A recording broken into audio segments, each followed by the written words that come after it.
Hello everyone, welcome to our YouTube channel. Exercise 9.1 का आज question number 8 करेंगे. A statue 1.6 metre tall stands on top of a pedestal. एक statue है जो 1.6 metre लंबा है, वो पेडेस्टल के टॉप पर खड़ा है. पेडेस्टल क्या होता है? कोई आधार, कोई बेस जिसे आप बोलते हैं, कोई खंबा या कोई पिलर कह सकते हैं जिसके ऊपर मूर्ति खड़ी होती है. मैं आपको एक पिक दिखाती हूँ पेडेस्टल की. ये पेडेस्टल है, ठीक है, फ्रॉम अ जिस पर कोई मूर्ति रखी जा सके. तो हम इसका डायग्राम बनाने की कोशिश करेंगे. From a point on the ground. सबसे पहले इसने बोला एक पेडेस्टल पर एक स्टैचू खड़ा है 1.6 मीटर. ये मैंने एक पेडेस्टल बनाया, इतना ये पेडेस्टल है, इस पर एक स्टैचू खड़ा है, ठीक है, इस तरह से. अब एक पॉइंट है ग्राउंड पर, उस पॉइंट से जो एंगल ऑफ एलिवेशन है स्टैचू के टॉप का. अब ग्राउंड पर एक पॉइंट हम यहाँ ले लें और इसका टॉप स्टैचू का, ये है ना स्टैचू हमारे पास ये है 1.6 मीटर और ये हमारे पास क्या है? पेडेस्टल. स्टैचू के टॉप का ग्राउंड पे एक पॉइंट से जो एंगल ऑफ एलिवेशन बन रहा है वो कितना बन रहा है?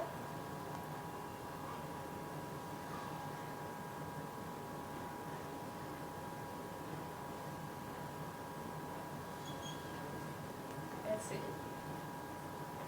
ये जो बन रहा है 60 डिग्री बोल रहा है वो, ठीक है. ये एंगल कितना है? 60 डिग्री. अब and from same point the angle of elevation of the top of a pedestal. इसी सेम पॉइंट से जो पेडेस्टल का टॉप है वो ये है. पेडेस्टल की हाइट ये है, ये फुट हो गया पेडेस्टल का, ये टॉप हो गया. तो पेडेस्टल के टॉप का इसी पॉइंट से जो एंगल ऑफ एलिवेशन है वो 45 डिग्री है. बनाएं इसको. ये एंगल कितना दिया हुआ है? ये बड़े वाला एंगल है 60 डिग्री, इसको यहाँ लिख रही हूँ. और ये एंगल कितना दिया आपको? 45 डिग्री, ठीक है. आपसे पूछी जा रही है हाइट ऑफ पेडेस्टल, तो आप इसको नेमिंग दे दीजिए. ये ए, ये बी, ये सी और ये हो गया एक्स. तो पेडेस्टल की हाइट जो है वो एक्स बी हम लेट कर लें. Let X B be the height of pedestal.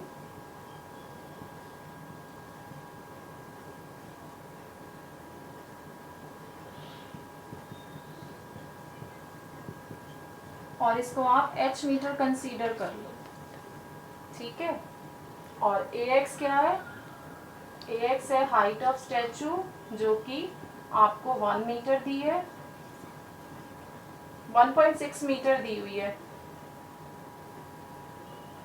अब इसको करने की कोशिश करते हैं. देखिए दो ट्रायंगल्स बन रहे हैं, एक बन रहा है ACB और एक बन रहा है XCB. पहले हम ACB ले लेते हैं. इन ट्रायंगल ACB बी तो एक क्या बनेगा? 90 डिग्री. अब ACB में C एंगल ACB हमें क्या गिवन है? 60 डिग्री. और इसी को हम रेफरेंस एंगल मान लेते हैं. इसी एंगल को, एंगल के सामने वाला परपेंडिकुलर AB क्या हो गया? परपेंडिकुलर, ठीक है. और CB क्या हो गया? बेस. क्या हो जाएगा? 1060. परपेंडिकुलर अपॉन बेस क्या हो जाता है? 10. तो ये हो गया 1060. और AB क्या है? AX plus XB. AX plus XB. यहाँ CB 1060 का वैल्यू √3 होता है. AX तो हमें 1.6 गिवन है, XB मैंने H लेट की हुई है, तो ये आया √3. क्रॉस मल्टीप्लाई कर दो, 1 कंसीडर कर लो यहाँ. √3 इंटू CB.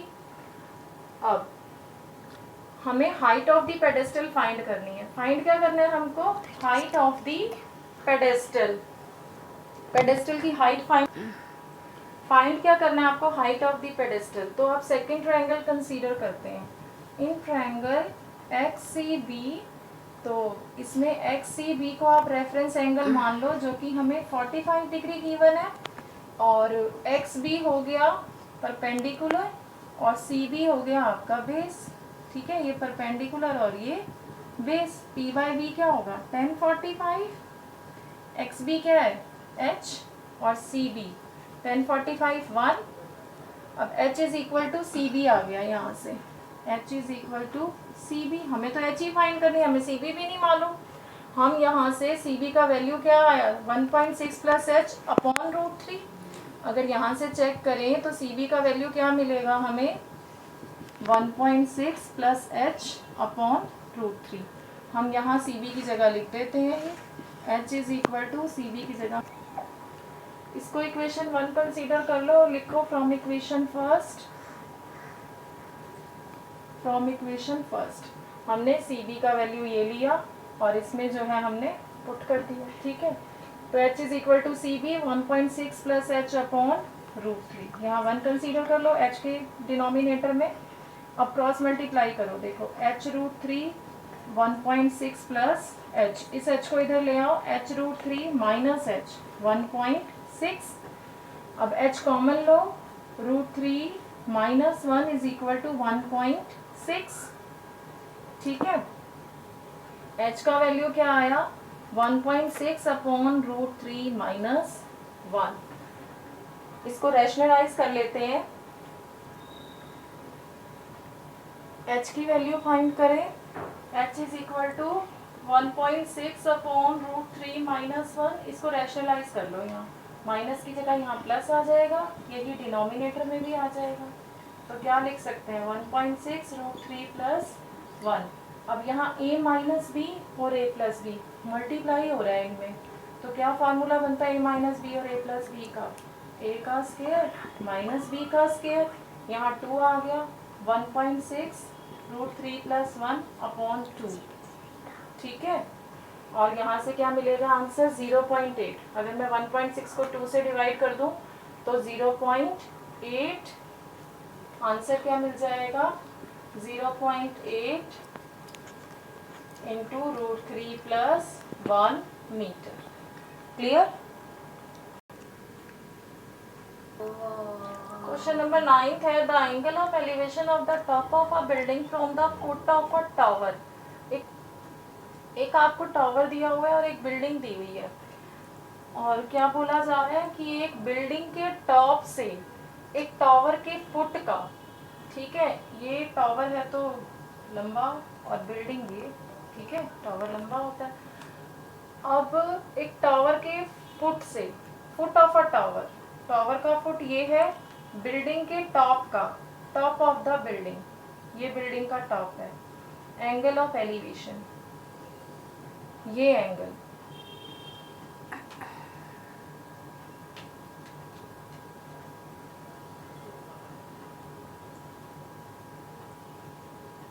ठीक है, ये एंगल आपको कितना दिया गया है 30 degree. And the angle of elevation of the top of the tower, tower के टॉप का foot of the building, building के फुट से, टावर के टॉप का बिल्डिंग के फुट से कितना दिए 60 डिग्री। इतना ले लो ये टावर, ये 60 डिग्री, ठीक है। आपको क्या फाइंड करना है हाइट ऑफ द बिल्डिंग, ये फाइंड करनी है।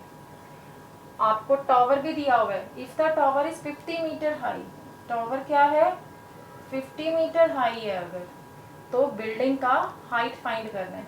ये टावर हो गया ए बी, और यहाँ पर ये सी, ये एक्स, और ये आप ले लो क्यों, ठीक है। इसको तो लेने का जरूर नीड ही नहीं है, क्योंकि हमें ये दो ट्रायंगल मिल गए, ठीक है। एक मिला एक्स बी सी, एक मिला ए बी सी। पहले डायग्राम बनाना आना चाहिए। एक टावर दिया हुआ था, एक बिल्डिंग दी गई थी, आपको बिल्डिंग के टावर के फुट से, टावर के फुट से बिल्डिंग के टॉप का एंगल ऑफ एलिवेशन 30 दिया है। फिर बिल्डिंग के फुट से टावर के टॉप का एंगल ऑफ एलिवेशन आपको 60 डिग्री दिया है, ठीक है। Height of the building find करनी है। Let X C is equal to H metre be height of building, building का हाइट है ये। तो हम एक बार ट्रायंगल ले लेते हैं ए बी सी, और ए बी क्या है हमारे पास height of tower, height of tower है और 50 मीटर है, ठीक है। आपके पास ए सी बी है 60 डिग्री, और एक्स बी सी है 30 डिग्री, ठीक है। एक्स बी सी कितना है आपके पास 30 डिग्री। सॉल्व करते हैं। In triangle A C B आप एंगल सी को रेफरेंस एंगल लेके चलो। एंगल के सामने वाला perpendicular A B upon B C, same base पे बन रहे हैं ये दो ट्रायंगल। तो हमें ये एंगल गिवन है, एंगल के सामने वाला हम सेम बेस पे बन रहे हैं ना। आपको यहाँ से बहुत बड़ा हिंट मिलता है। देखिए दोनों ट्रायंगल में बी सी हो रहा है। अगर हम बी सी फाइंड कर ले तो हमें इस वाले ट्रायंगल में सोचो एक्स बी सी में बी सी में फाइंड कर लूँ और एक एंगल मुझे 30 डिग्री दिया हुआ है तो मैं एक्स सी आराम से फाइंड कर सकती हूँ पी बाय बी से। इसी तरीके से सब क्वेश्चंस में हिंट्स मिलते हैं।